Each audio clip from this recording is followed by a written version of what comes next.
চলে এলাম বসন্ত উৎসবের দ্বিতীয় পর্ব নিয়ে। আজ দেখাবো তোমাদের কেমনভাবে দোলযাত্রা উদযাপন করলাম। সবার প্রথমে আমার স্টুডেন্টদের নিয়ে তুলে নিলাম একটি ফটো। হলুদ ও লাল রঙের শাড়িতে দারুণ লাগছে সবাইকে। এখন কয়েকজনকে ডাকলাম নৃত্যের জন্য। আমার এই প্রত্যেকটা স্টুডেন্টই নৃত্যের মধ্য দিয়ে আজকের এই রঙের দিনটিকে রাঙিয়ে তুলেছিল।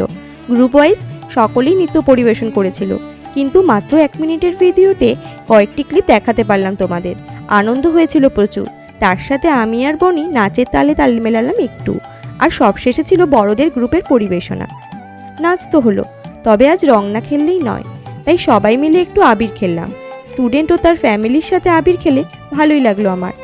তারপর আমরা সবাই মিলে ঘুরে নিলাম একটু বাড়ির আশেপাশের রাস্তা। এসে করে নিলাম একটু মিষ্টি মুখ। সবশেষে ক্যামেরাম্যানকেও রং মাখিয়ে নিলাম। সকলের জীবনই যেন এইভাবে রঙে পরিপূর্ণ হোক এই কামনাই করি। সকলকে টাটা জানিয়ে আজকের মতো চলি, বাই।